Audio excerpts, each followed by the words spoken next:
Shalom. When Yahawashi remove his hand, he removes his mercy, his protection, and restraint. The world and the wicked are then left to destruction. They have stored up. And even among Yasharella, Israel, only the elect shall be shielded. I want to give all praises, glory, and honor to Yahawah, Bahasham, Yahawashi, Bahasham Rakakadash. Bracket the Yahawah, bracket the Yahawashi. Double honors to the elder apostles and the elders of Great Millstone who rule well and teach well through the Spirit. And a mighty shalom to the hopeful elect in the same spirit and sound doctrine. Lord willing, as a whole, that y'all can continue in sound doctrine in the same spirit. Shalom to the Akwaf, the sisters of this faith. Lord willing, that you can continue to pursue your lot, which is being a loving and silent and virtuous wife. Again, when Yahawashi will remove his hand. This is Isaiah chapter 55 and verse 6. Seek ye Yahawah while he may be found. Call ye upon him while he is near. How can you call on someone you haven't been taught or understand? When you look at Romans 10, 14 to 16, right? The men of the Lord are out there bringing forth his word, fourth corners of the earth. They're the voice. St. John, the 10th chapter. The voice is the doctrine, but who is the Lord using as mouthpiece? It's the prophets to teach his word, to shake his hand, right? Lifting up a banner on the high mountain, which is Babylon, right?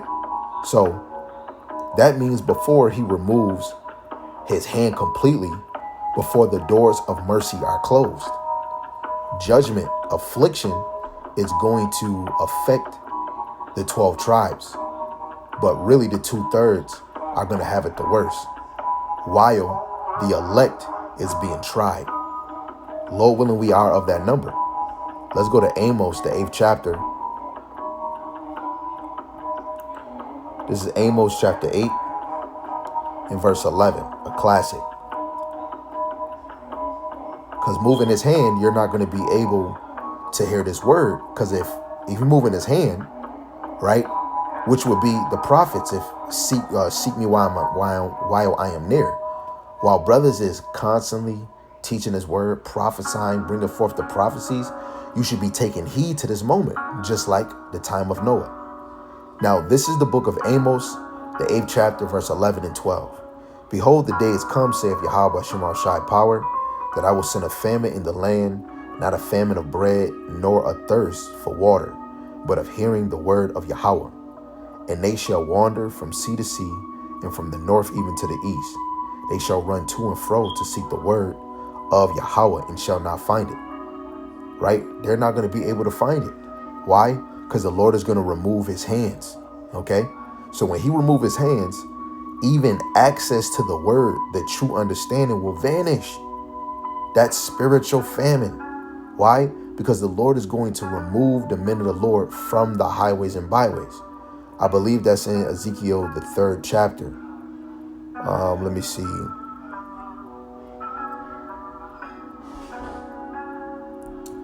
I believe it is the 3rd chapter, if I'm not mistaken.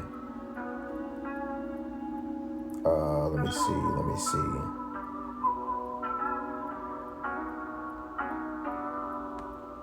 Salaki family. It might come back to me. I believe it's in the 3rd chapter. I don't want to be too long looking for this verse.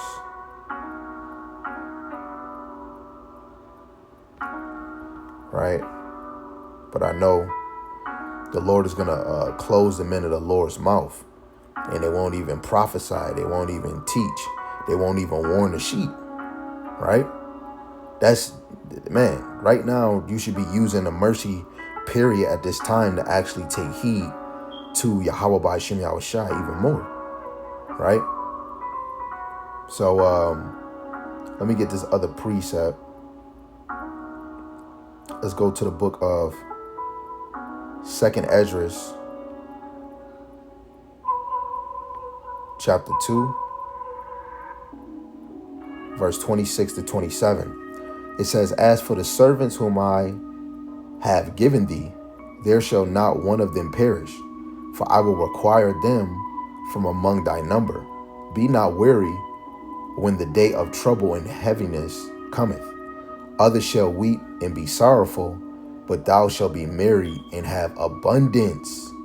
Come on, man. Right? When the world loses protection, the elect gain it. And their protection is Yahawashi, because they've stayed faithful while others mocked and ignored Yahawashi. Right?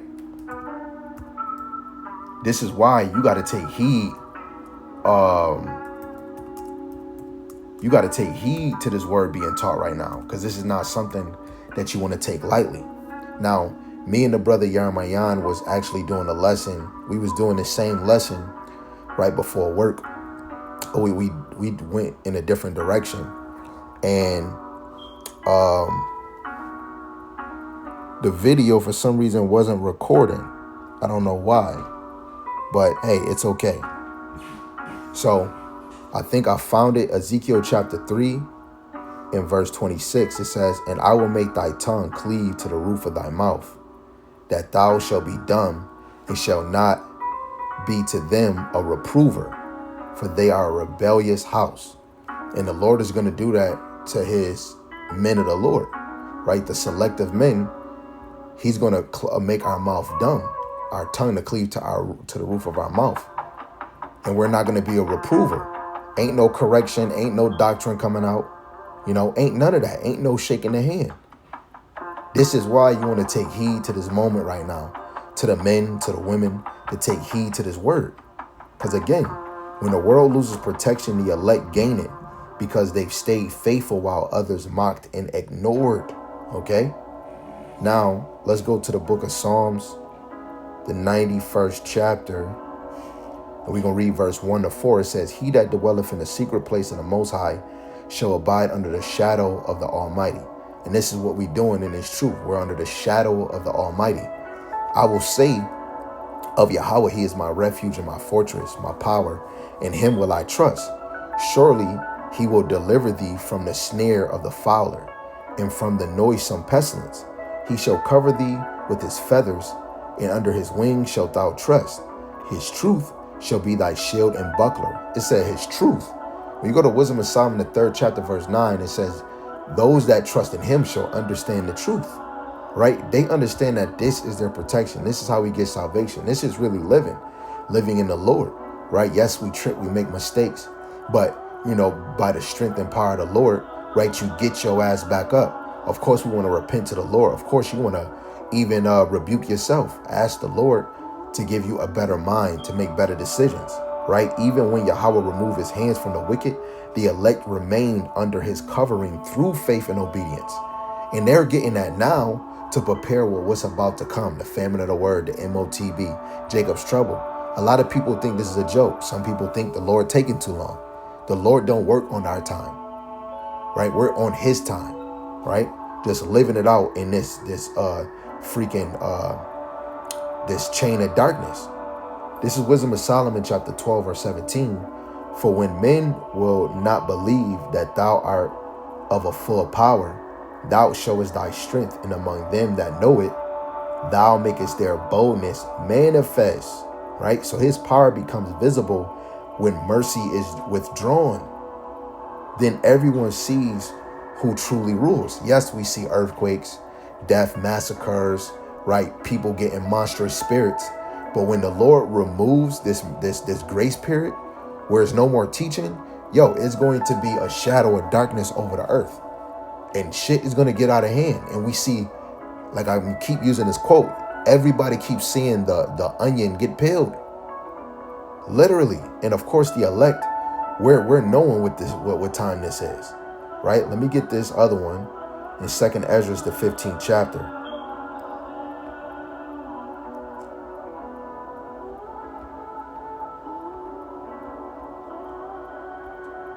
The 2nd Ezra chapter 15, verse 5 to 6. It says, Salaki.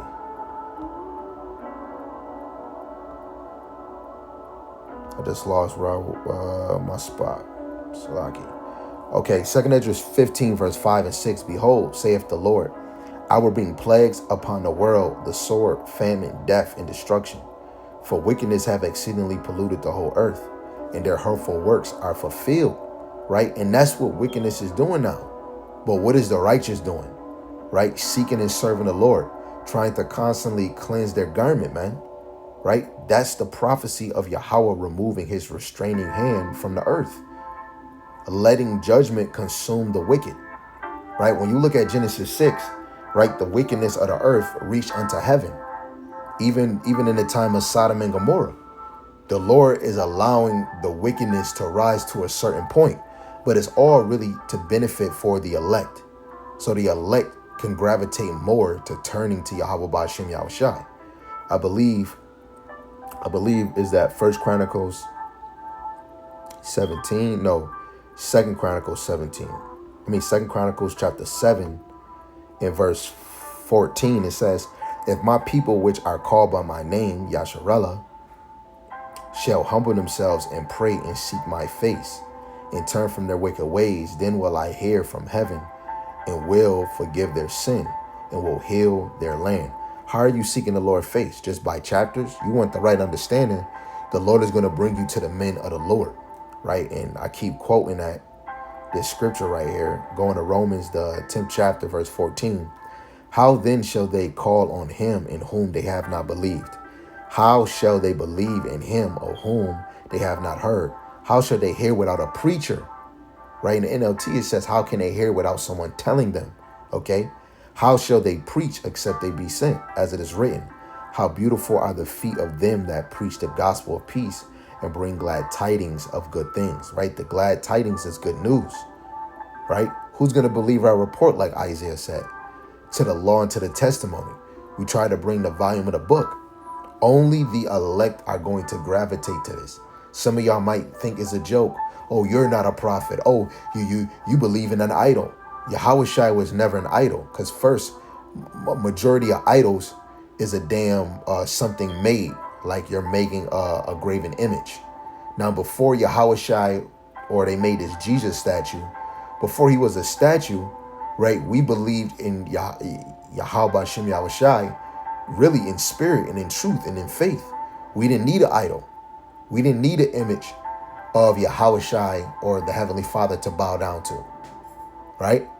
And if we, like, when you look at some of the paintings that they covered over, that wasn't to worship. That's just like what your mom has a memorial of your children, your cousin, your nieces and nephews growing up, right? But the Lord never gave us an image to worship because he created the heavens and the earth. True faith comes off of believing on what you don't see, right? Let's get that in Hebrews, the 11th chapter, verse 1. Hebrews chapter 11, verse 1. Now faith is the substance of things hoped for, the evidence of things not seen. That's where faith is really at. That shows that you have the substance of faith, right? Things that you hope for, the evidence of things not seen, right? Do you truly believe? Do you need to see him or for him to show his power for you to believe? He told Thomas, yeah, you believe because you see, but what about those that didn't see but believe, right? And if you truly believe and fear the Lord, your steps, your thought, your conversations will change, right? Because you believe in Yahawah Bahasham Yahawashi, right? Let's go back and let's get 2nd Esdras, the 16th chapter.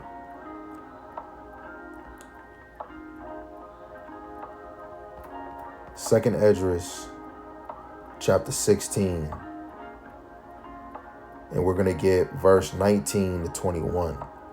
It says, behold, famine and plague, tribulation and anguish are sent as scourges for amendment. But for all these things, they shall not turn from their wickedness, nor be always mindful of the scourges. Behold, victuals shall be so good cheap upon the earth, that they shall think themselves to be in good case. Even then shall evils grow upon the earth, sword, famine, and great confusion. Wait, let me get a side precept before I even say something. When you go to 1 Thessalonians 5:3, it says, because if you know things are being done cheap, the people that run this system has to make it that way, right? So 1 Thessalonians 5:3, it says, for when they shall say peace and safety, which Donald Trump just tried to, I think, have a peace treaty in the Middle East, peace and safety, then sudden destruction cometh upon the earth, come upon them, as travail upon a woman with child, and they shall not escape. Right now, we're in that time where a woman is about to say she's in labor or the water's about to break. But each prophecy you see is getting closer to that delivery, right? When those nukes is about to hit the sky, Yahawashi simultaneously comes, right? He's about to make war with the nations. That's the baby being delivered, man, right? They're going to say peace and safety, but sudden destruction cometh. The Lord's hand is about to be removed. This is a scary time to be more connected with the Lord and not fear what man can do to you. Because right now, when the hand is removed, the church is going to get persecuted. You know, they're going to get persecuted. And Lord willing, I can do a screen record or, you know, just say a couple cents to the brother that was out at camp and the Edomite came up and pressed him, but he said he was a Gadite and he came with a gun, which was unloaded, you know, and he put hands on him, even though he could have moved. But who's to say if he moved, that dude would not follow? But it's about to get worse out here. And there's a lot of Jake that's comfortable, some that's in the truth, some that are not. You got some that's worried about cutting a Christian, law. But where is the bitter part? Where, let me go into that, to Revelations, the 10th chapter. It's Revelations chapter 10. Is this the one I want? Yes, this Revelations chapter 10. And I'm going to just read verse 10. It says, and I took the little book out of the angel's hand and ate it up. And it was in my mouth, sweet as honey, right? The things we speak about, you know, immortality, basically never dying, the kingdom, being with the Lord, right? Rulership, no more chains of darkness, right? The house in order, animals, the animals, even your children is at peace with one another. And it says, as soon as I had eaten, my belly was bitter, right? The tribulation, the suffering, the affliction, you know, that's that bitter, you know, even more bitter, seeing Jake every day in the situation that they're in. But it's really just the judgment of the Lord, you know, that's the bitter on this side, because it's not just good and it's not just bad, it's both. The Lord is great and terrible. But the Lord, just like, you know, having a conversation with somebody, the Lord is going to get his lick back. And people are so consumed with money, streaming, their job, traveling, all this other extra shit, but they're not putting Yahawashi first. They truly don't believe Yahawashi is going to remove his hand, right? I'm nobody. I am just a servant of Yahawashi, but I believe his hand is about to be removed, and the men of the Lord are not going to be teaching anymore. I don't want to keep teaching because I'm tired of niggas taking the Lord for granted. I want him to show his true power on the earth. And when he removed the men of the Lord from the earth, he's going to reveal that power, right? Let me just go to this precept I brought out in the other lesson with Yahawah. This is Exodus chapter 13 and verse 3. It says, and Moses said unto the people, remember this day in which ye came out from Egypt, out of the house of bondage. For by strength of hand, Yahawashi brought you out from this place. There shall no leavened bread be eaten. Now, this is like a testimony, because Yahawashi is that hand. Now, you see, we were brought out of Egypt by that hand. And when you reverse it, right, what is it? This hand symbolized divine strength and mercy. The same hand that delivered Yasharella, Israel, from Egypt is the same hand that can withdraw and allow affliction. You see that?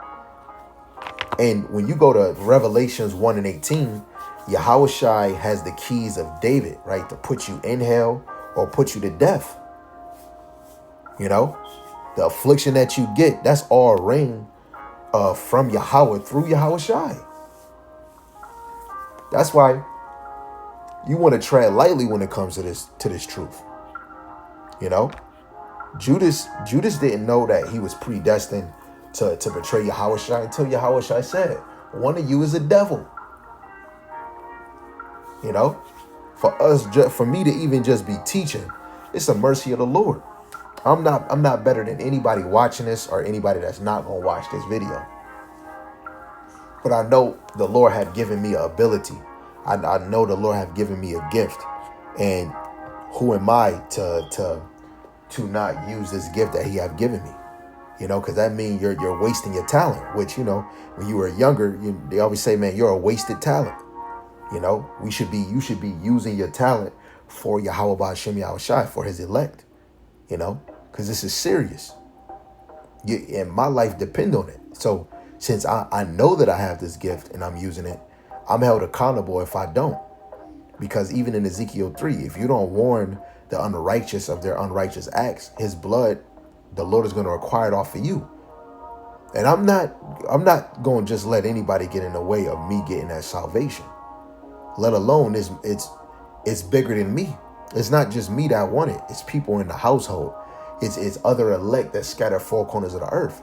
So I don't just do it only for me, just to benefit my own self. No, I do it because I feel through the Spirit, like Paul, I was compelled, right? If I'm in this thing being a teacher, lining up sound doctrine with the men of the Lord that have been before me, starting with the elder apostles on down, right? This was my purpose. He called me before I even got in the womb to be a teacher of his word. Don't matter if I'm a small prophet, I'm a baby prophet. Hey, I'm going to use the talent to the best of my ability to benefit for Yahawah, Bahasham, Yahawashi, right? He's the creator. You know what privilege it is to do the business of the Lord, because it says in 2 Thessalonians the 13th chapter verse 5, verse 10, right? If you don't work, you can't eat. And I'll work to make sure things is good in my house, but I want to eat in the Lord's house, which is this church. I don't believe if I'm not being active for the Lord that I'm going to grow and understand his doctrine. So at the end of the day, we got to have the fear of the Lord, that he's about to remove his hand. Am I of that number? Am I of the elect? Am I covered? Right? So I want to give all praises, glory, and honor to Yahawah, Bahasham, Yahawashi, Bahasham Rakakwadash. And again, the Wadi Yahawah, Bahasham Yahawashi, for allowing me to be able to come back and do it again, even though I don't know what happened with the other video. But if it do upload on my phone, I will upload that. So this will really be a part 2, just in case. But Lord willing, you were edified and you took heed to knowing the Lord's hand is over us still. It's still over this earth, because the men of the Lord are still teaching. That's the sign. Matthew 22, verse 7 to 9. Go out to the highways and byways and bid the people to the marriage. You bid by calling them by name or calling them to a name. Right? So this is for you, brother, sister, and even children. Lord willing, you take heed. And with that, again, I want to give double honors to the elder apostles and the elders, a great millstone who rule well and teach well. A mighty shalom to the hopeful elect in the same spirit. Lord willing, as a whole, y'all continue in sound doctrine. Shalom to the Aqua, the sisters of his faith. And Lord willing, Yahawah Shemashai has mercy on the other brothers and sisters that's not in the faith. Shalom, shalom, abababal.